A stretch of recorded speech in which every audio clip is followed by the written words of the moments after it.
Welcome to our channel, The Fam Go Adventure. And now, we will go to Divisoria to buy some party stuff for Lauren's birthday.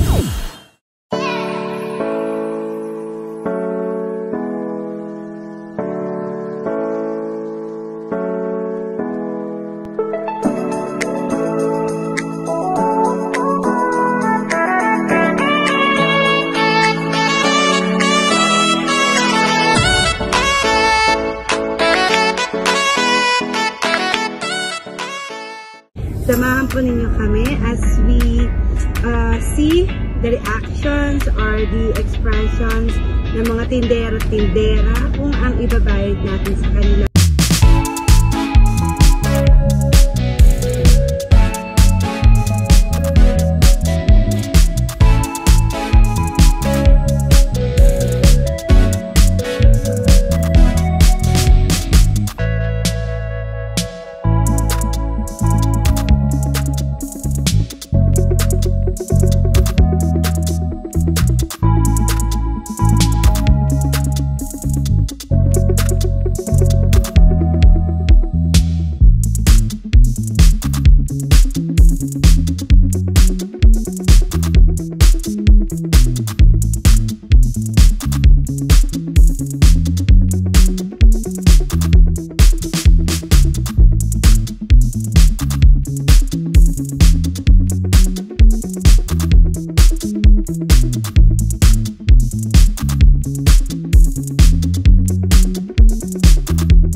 barya? Pwede. Okay, challenge number 2. Okay ang barya sa kanila.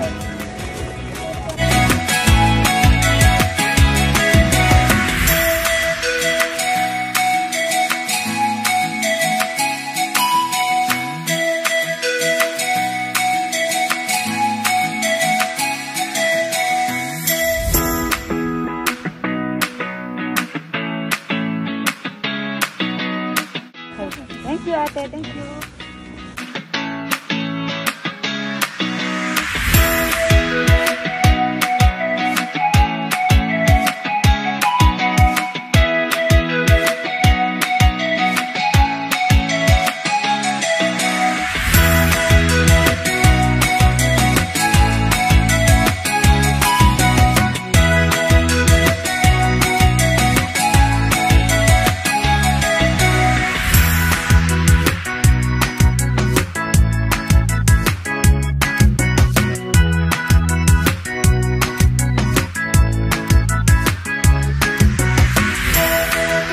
Ito, magkano? 100. Yan ang laman ito.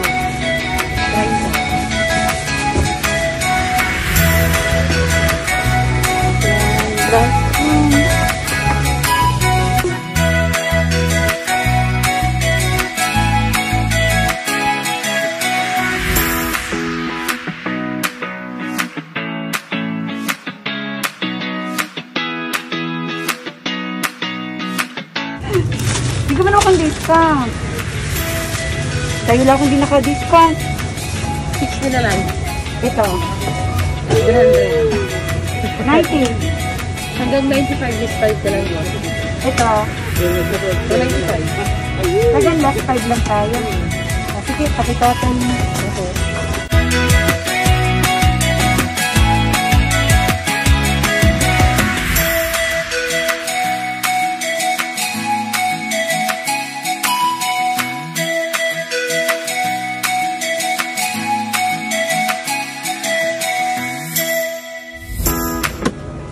Ano? 50?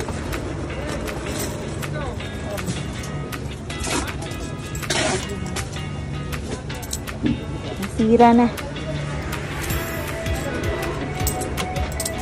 50 pa. Okay. Salamat ng marami. Hello mga kapango! We're done. Sobrang mapagod. Pagod. Hindi daw siya makahinga kasi yung mga candies kasi ng Divisoria nasa basement.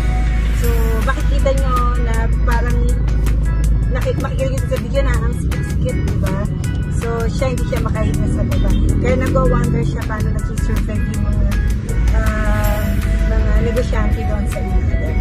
Anyway, so far so good. Okay lahat. They like the barya. Okay, yung barya challenge natin. And meron pa nga itong isang tindera, isang tindahan doon na gusto palitan yung lahat ng barya na dadako. So, hindi rin kami pumayag. Sinabi namin sa kanya kasi meron tayong barya challenge. So, bakit pa kami nagpa-barya challenge?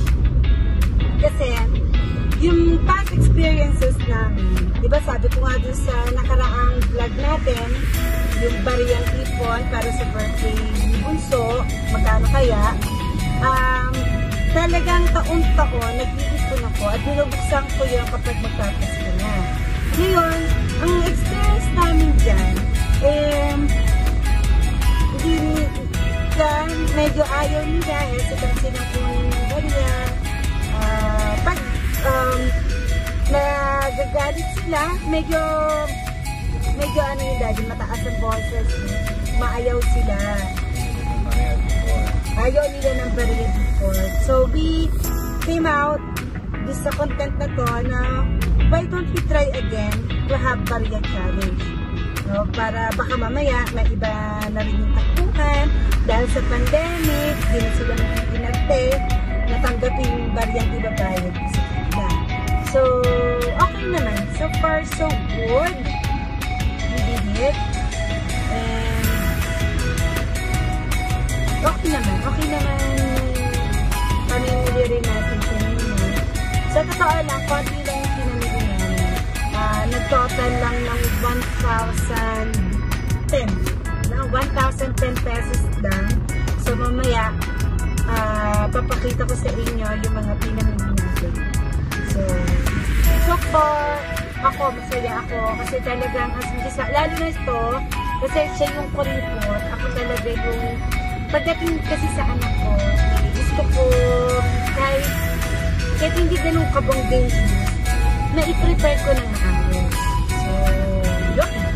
So, abangan niyo yung next part namin na saan natin gagamitin ulit yung barya. Siguro sa palengke naman, no, Daddy? Sa palengke naman, mga panghanda naman ni Loren. Pero, yan, makikita niyo naman how are we going to spend our ipon na hindi ubus-ubus talaga. So, from 10,091 pesos na ipon po natin, meron lang kaming nagastos na 1,010. So, meron pa kaming 9,081 pesos. So, good, no? Very good kami. No, dahil very good tayo. So, naka 1,000 na kami. Actually, ayaw niya pa sa Divisoria pumunta kasi may super layo sa amin. Pero I find it okay kasi mura nga yung mga bibili. Saka nakakatawa siya. So, sa palengke naman ng Pasig ako kami namimili ng mga panghanda ni Bunso. So, see you po sa part 2. Thank you for subscribing. And kung hindi pa po nakaka-subscribe, please don't forget to subscribe and like our channel, The Sambo Adventure. At marami po po kami ipapakitang videos na good vibes na dati. So, see you po. Bye!